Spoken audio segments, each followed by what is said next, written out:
Keselowski's on the high side. Brendan gives him just enough room. Here comes Keselowski. So all of a sudden, he hasn't cleared him quite yet, but Brendan Gaughan goes from first to fourth.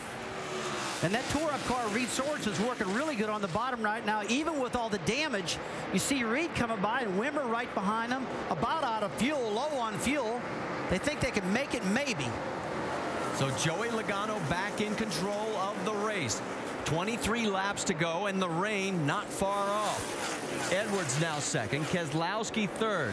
Do you see a familiar scenario here? It took this long, but here are the double-duty drivers right back up front. It's like they're driving along, looking at their watch and said, okay, guys, it's time to go.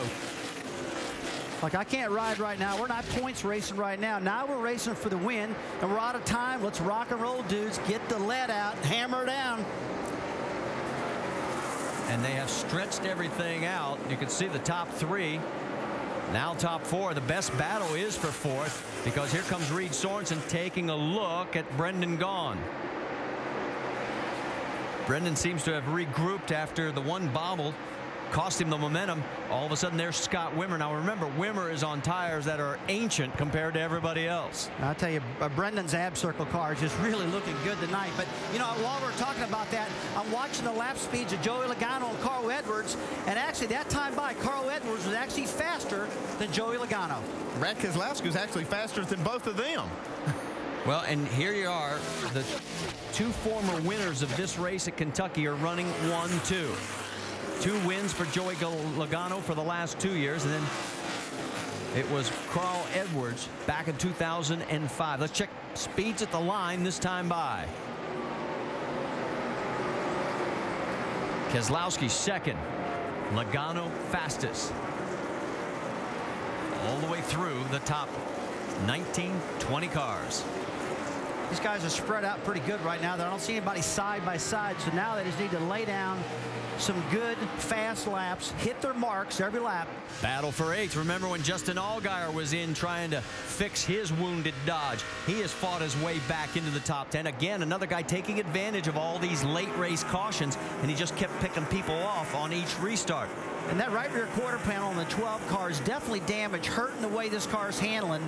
We were talking earlier about how it's moving around, Andy. Yep, they worked on it and worked on it. All these stops they made, it looks pretty decent. I mean, the car is running well. It's amazing they've been able to get up this far. He's running 9th right now. There you see a cycle. He was as low as 26th after the contact.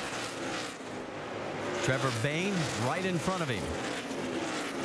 See Justin trying to work the top side of that racetrack. We've talked all year long. There's a lot of momentum up there. If you can make it work. And right now, he's attempting to work that thing, getting into turn 3 especially, to try to get that momentum going. There he goes again. Look at how much horsepower that car looks like it has when he gets it going on the top side of the track. Trying the outside, can't get there. Stays close. He's going to give him a run here in turn 3 and 4, though. Here it comes. Can he make it stick this time? Coming out of the corner, he may have him. If he can clear him, he's got the spot. As they come to the stripe, he's got him. Clear. So move Allgaier up to 8th. Remember, he finished 4th last week. They've been trying to turn it around. After the big win at Bristol, the performance fell off, and the results weren't as good as they wanted. And all of a sudden, here they are bouncing back, especially tonight after some adversity. Okay, let's go back to the front because nothing's really changed, but we want to show you how the pattern is established. There's Joey Logano. His lead is a half a second over Carl Edwards. Then you drop back to Brad Keselowski. Remember, his car's better the longer the run. That seemed like yesterday. But if Brad gets a long run to the end of this race, maybe he can reel him in. In 4th place, Brendan Gaughan has got his hands full. That's the best battle we have for 4th, with Reed Sorensen closing down once again. And they're just going to have to search around right now, try to get the top side of the track to work the bottom, whatever it takes to get these cars handling the best right now, because they're not racing side by side. They can afford now to move around a little bit and try to pick up the speed. Just like we saw Justin Allgaier, he went to the top of the track. It worked for him. Hasn't been working all night long. Well, with only 15 laps to go, it's working for Allgaier now. Well, and right behind this, remember, Scott Wimmer's crew chief, Ricky Byers, said we needed about 3 more laps of caution. So far, he hasn't gotten those 3 laps. There he is, top of your screen. But they may run into fuel issues here in the last closing laps. There'll be 13 to go next time by. What's the latest on the 27, Doc? Well, just talking with Ricky a moment ago, he says he just told his driver, Scott Wimmer, that we are exactly 1 lap short. He said whatever you can do. They're telling him how much distance he has between him and the 7th place car of Stephen Wallace. Says save whatever you can save, draft anything that moves. Right now we are just over 1 lap short of making it. Well, he's got a 1.4-second lead over Stephen Wallace. And now it's actually, yep, still at 1.4 seconds. So if he can breathe the throttle a little bit, maybe he can save it. So as we move a little bit further back, how about if we check in on Colin Brown, because it has been a tough season on this kid. And right now he's running in the 12th position, Jamie. Very solid effort for Colin Brown. Marty, as you mentioned, it's been a tough season. He's had 5 DNFs. He was pulled out of the car, has not been in it 4 of the last 5 races. The goal tonight, finish the race. As simple as that seems, they cannot afford to wreck another car. Right now, he's just hanging on, working with a different crew chief tonight, and next week he will be working with yet another crew chief in Ricky Byers, who's working on the 27 tonight. Vince? Well, and how about a shout out to the 04 of Jeremy Clements, just his 5th Nationwide Series start. There you see him in the yellow car right behind the 16. He was 19th last week at Nashville. This is his first race here at Kentucky Speedway. They've changed the spring rubbers, track bar, air pressure, a little bit of everything to get him going, but he has hung in and dug all night long.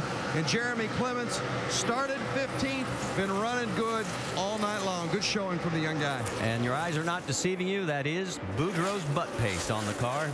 They have been involved in NASCAR racing off and on for quite a while. And they're back on the 04, and they're getting a good run tonight from Jeremy Clements. How about Josh Wise there in the 7, as he too has been working his way back up through the field. And there's Brad Coleman, another one of those victims from one of our multiple cautions. Going around Scott Lagasse. That is Lagasse in 14th. Coleman now up to 13th. Josh Wise in 15th. And right behind them is Brian Eichler, also involved in an altercation earlier tonight. So a lot of these cars coming back. Now, well, somebody else coming back. Looks like Carl Edwards starting to ease up to the back bumper of this 20 car. Last few laps, he's trying to a little different groove, and he's found a little bit.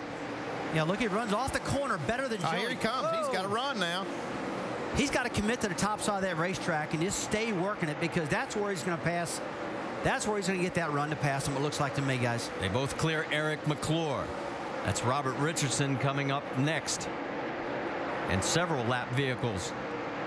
8 more times, 8. You got 73 in there as well of Derek Cope. Richardson gives plenty of room. They both make it through. For Edwards, 11 of his 25 Nationwide Series victories have come on tracks that the Sprint Cup Series does not compete on. So he's done well on what we would call the standalone tracks. And can he pick up his 2nd win here tonight? He might have something for Joey. Made that big run there, and he 4 or 5 laps in a row there. He beat Joey Logano. Carl has 1 victory here at Kentucky. Joey has 2 in a row. They are the only 2 former winners in the field tonight of 43. And here comes Edwards once again, closing the gap. Got another good run off turn 2. No lap traffic this time to worry about. Down into 3. Boy, Edwards can hold that low line. Yeah, you see Joey moving up, trying to block his line right there. And that's a great thing to do. I'd be doing the same thing. I mean, Carl has been working the top side of the racetrack. Joey's went up and broke his rhythm right there. Carl said, heck with it, I'm going to bottom. Right here's where Carl's been strong, though. He's right through this corner.